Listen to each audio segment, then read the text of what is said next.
Alors, je m'appelle Brice Maillet, 26 ans, je travaille en tant que sous-chef à la Chèvre d'Or à Aise avec le chef Tom Meyer. Et quel est votre parcours? Alors, j'ai attaqué un apprentissage d'un an dans un petit restaurant près de chez moi pour essayer la cuisine. En fait, je me suis réorienté après un BTS. Suite à ça, j'ai fait 2 ans d'apprentissage au restaurant Pic à Valence. Ensuite, 2 ans à Granit avec le chef Tom Meyer à Paris. Je suis descendu pour un an à Avignon, à la Mirande, avec le chef Florent Pietraval. Et là, je suis retourné du coup en tant que sous-chef pour une première saison à la Chèvre d'Or. Ça fait combien d'années alors que vous sillonnez avec le chef Tom Meyer? Là, c'est notre 7e année, je crois, ensemble. Voilà, moi, je l'ai suivi un petit peu de partout. Je trouve que c'est un chef vraiment inspirant et qui aide vraiment voilà, pour ce genre d'épreuve, un peu pour grandir en cuisine aussi, Vous êtes ému? un peu, un petit peu. Vous voulez partager cette émission? Vous pensez Ouais, je vais en garder un petit peu. vous Non, pensez voilà, à qui, mon fils, c'est un petit garçon de 10 mois, un petit souci il y a quelques jours, donc du coup, là, ça va mieux, tout rentre dans l'ordre, donc je suis bien content voilà, de remporter aujourd'hui.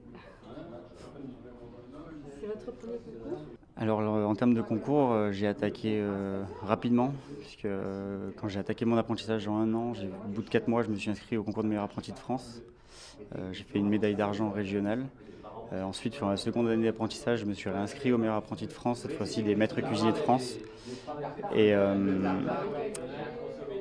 et j'ai fait quatrième national cette fois-ci, donc toujours pas de première place. Et suite à ça, j'ai fait 2 fois création et saveur, donc une fois non classée et une fois une seconde place. Une fois le trophée masse, une fois la meilleure brigade de France l'année dernière et aujourd'hui le prix Ars Nova. Mais est-ce que c'est la première victoire?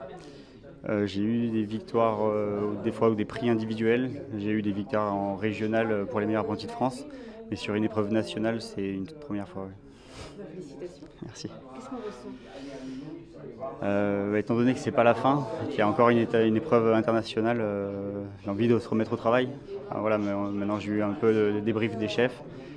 J'ai eu pas mal de points négatifs à améliorer.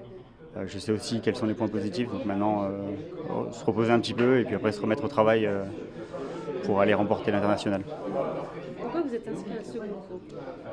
Parce que je pense que j'ai 3 grands objectifs dans ma vie professionnelle, un peu ambitieux, peut-être un petit peu prétentieux, mais ce serait de gagner le prix Tétinger, d'obtenir le titre de meilleur prix de France et de décrocher 3 étoiles au guide Michelin. Voilà, ça fait beaucoup, mais... Qu'avez-vous pensé du sujet? Parce que le sujet vous a de suite inspiré. Alors oui, le sujet il était très inspirant pour moi. En fait, je suis issu d'une famille de chasseurs. Et puis tout petit, je baigne dans cette culture de l'animal sauvage.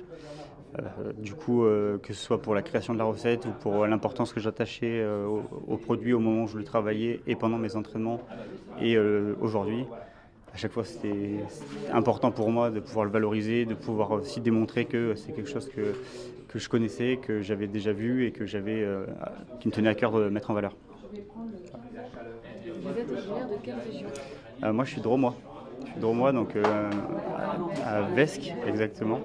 Un tout petit village justement un peu perdu dans les montagnes où justement la chasse fait partie de la culture, des cultures locales en tout cas. Et c'est aussi pour ça que j'ai pu que je me suis orienté vers la maison Pic au début de mon apprentissage. Ben, merci beaucoup et bravo. Merci à vous.